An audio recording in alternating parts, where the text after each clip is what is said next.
Greetings, I'm Pillar Nexus, the Ancient Gladiator, today with Pillar Loves Tabletop Games. Today's episode is Place for All My Books.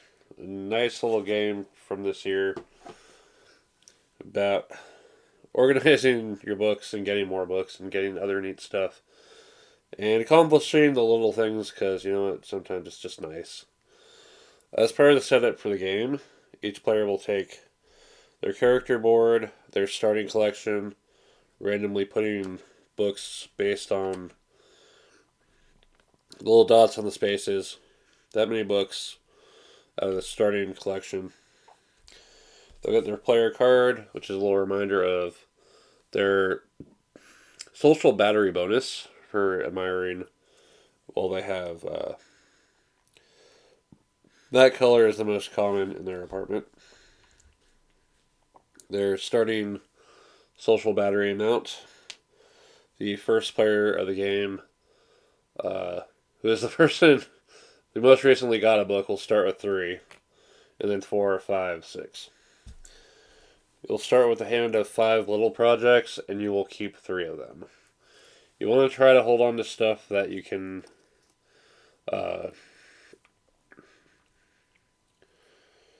chain together in a single admire action.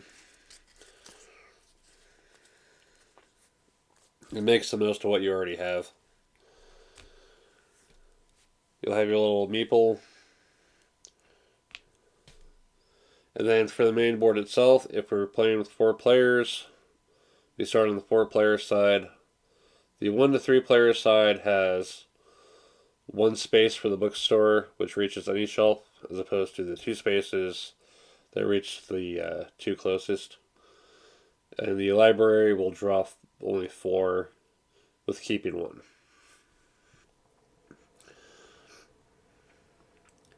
The village shops will start with 2 items face up next to it. They're not this way because I'm limited on space here, so I'm putting them down here. They'll have various things that are worth extra points at the end, including not only board games, but the very board game we're playing. There will be 3 major accomplishments that players can claim for points or other stuff. The first person to accomplish a major objective will get a little bit more than anyone comes late to it. There's a set of 10 major accomplishments, and 3 will be used every game. So it'll make for an interesting experience each time. Once everyone's got their stuff and the initial bookshelves are set up with 3, 2, 1 book and a little project card, it's good to go. Starting the first player, they take an action. Wherever you take an action on one turn, you have to do something different on your next turn. What you're ultimately trying to do is accomplish little projects to build up your social battery, to go out into the village and get like more books, neat stuff, mess with your book collection overall, and eventually put yourself in a position to accomplish the major accomplishments.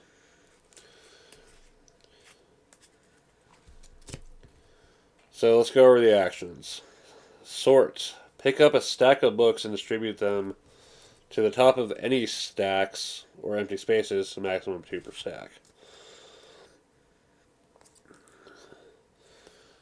So one of the things I'm trying to do with her is have a book in every row and column, and have no books in the central 4 spaces. So to that end, pick up a stack,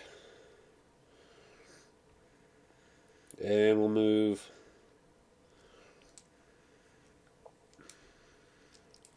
2 to the nightstand, and 1 down here. Gather. Take the top book from any number of stacks and place them as a stack in 1 space. We'll take those. And we'll make a stack here. You are limited to a stack of 6, whether in your apartment or in your backpack. A stack of a single book is still considered a stack. It's just a lonesome book. When you sort or gather, you'll gain 1 social battery. Admire. Accomplish 1 or more little projects and gain the rewards. The first thing that will happen is you check your common color for your collection, and as long as it's your player color, you'll get an extra 3. So I haven't done anything to modify my starting collection at all, so it still applies. 2, 3. Blue is the most common for her, yellow for him, green for her, red for him. Alright. And then any level projects that you meet the conditions for. So have no books in your 4 central spaces, for example. So this is worth 2 points to me at the end of the game, and it's worth 3 social battery right now. Have a book in every row and column. Column, row. I'll get another 3. And with that, I have a good amount of energy to maybe go out into the village and do stuff. But first, go to the other actions. We'll rest. Gain 2 little project cards and 2 social battery. And if you have more than 5 cards in hand, you'll discard down to 2. Or down to 5. So let's think about the projects here. 3 tall stacks in the kitchen, no books in your corner spaces, and 4 red books in a single stack. This is planning for later. 3 tall stacks in the kitchen, and no books in the corner. So getting this over to like other spaces in the kitchen, and then just filling that up. You can eventually complete this for more social battery, but also some projects might let you get another, a neat stuff card from the top of the deck. So that's one way of getting them.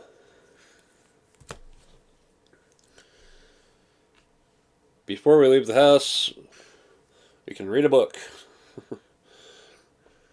So gain 2 social battery and move 1 book from anywhere in your home to the top of your nightstand. So let's remember what we're trying to do here. Move a yellow book to the nightstand. Alright. So the nightstand interacts with some other spaces, as we'll see. Alright. We've got enough battery. We leave the house. To leave the house, you spend 5 battery, and you advance the sun tracker, and you immediately take a turn in the village. Every village space will drain your social battery.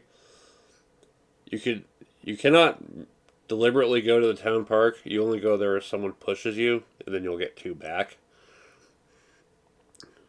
But that's the only way to recover. So let's go with the spaces here.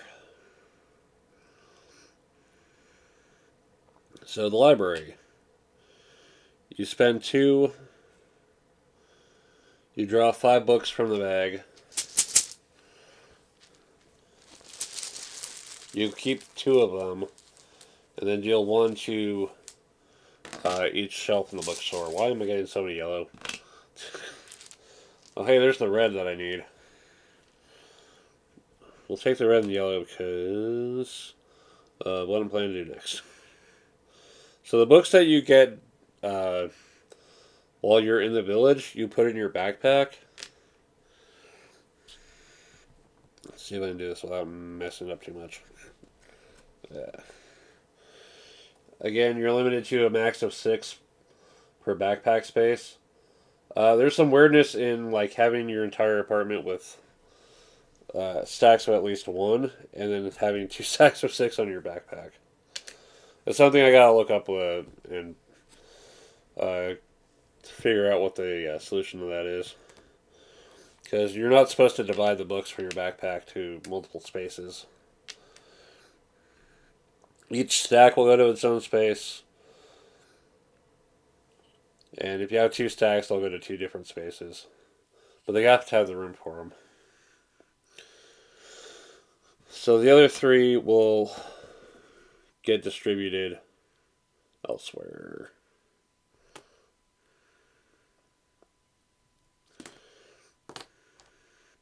Okay. Exchange. Return any number of books from your nightstand, cost you 1, to the bag, and then take 1 additional to that amount from the bag. So we're going to trade these 3 for 4 new ones. And I actually get to choose which ones I actually want.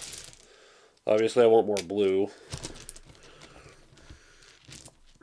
To keep that common in the house. We'll take an extra red one though. Because I think I have room to do that at least. And then I'll get stacked. We'll stack it on here. So I have a full stack of 6 in this one slot.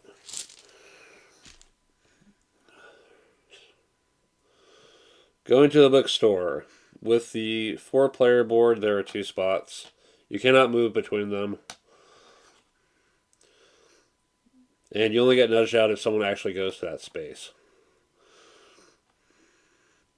So we'll go to this space. And what you pay is based on how many books are there.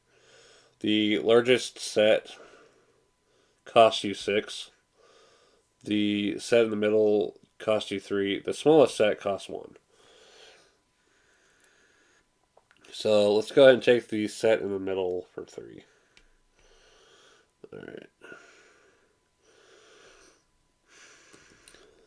You also take the little project as well. If you can coordinate them together,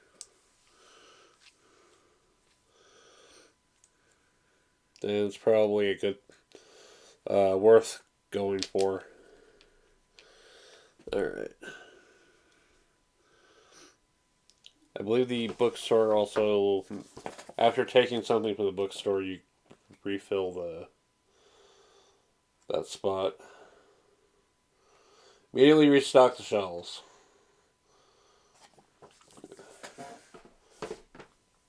So,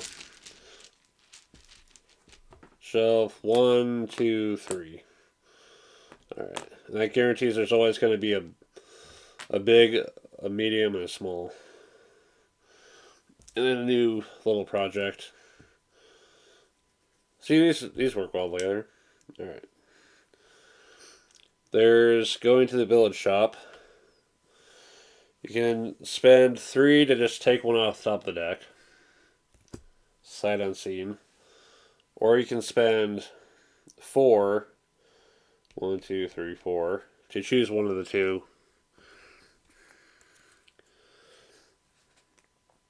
Or if you have the 9 to do it, you can take both.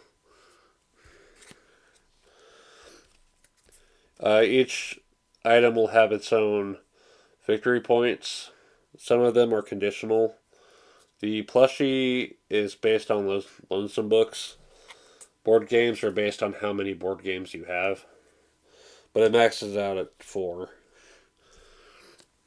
Alright. If you take any cards from the shop, any leftover cards are discarded and refilled. Finally, there's just going back home. So once you've done what you've needed to do, you can come back home, and then you gotta deploy your backpack stuff, and then take a turn at home. Which will probably be trying to set things up for 3 tall stacks in the kitchen.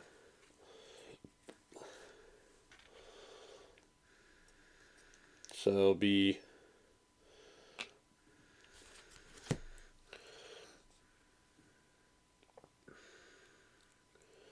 probably trying to get 2 red to set that up.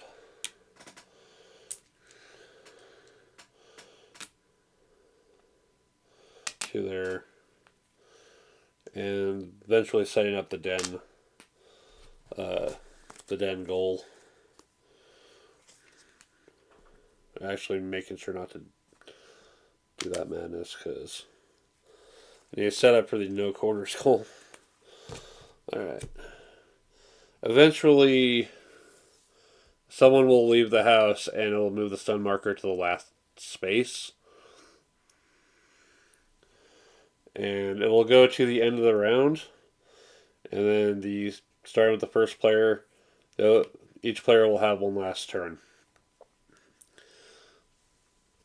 If you ever meet the conditions for a major accomplishment at any time during your turn, you immediately claim it.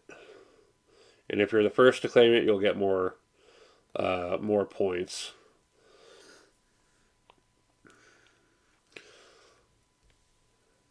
But yeah, at the end of the game, you'll get points for the major accomplishments, your completed little projects. Every single book in your apartment is worth a point. All the cool stuff you've gathered is worth points. And finally, every 4 social battery you have left is worth a point. The most points wins. If there's a tie, then the most books wins. If there's a tie, there's no tiebreaker. You just share the victory. I'd have to see how often that actually happens, though. I'm not sure what would be a reasonable tiebreaker for that situation, but it's worth considering. Other things the game includes, we've got little tokens for some of the items that come up that will apply to certain rooms or get stacked on books and affect them, or certain wild categories of books. There's also a solo mode, which involves the most powerful enemy in your world, the extrovert, Penelope Eveready. The difficulty is based on these cards. You'll use certain cards based on the level, like A to J, B to K, C to L, D to M, or E to N. This is something I'll probably get into detail with when I do the Watch Me Play It solo episode for this game. So why do I like this game? First off, we've got probably a bold puzzle approach. And it's not super brain crushing in being a puzzle.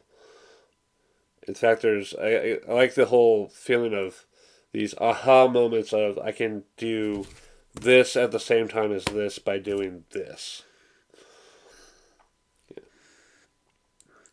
And you're probably going to be jumping between Sword and Gather quite a bit as part of it.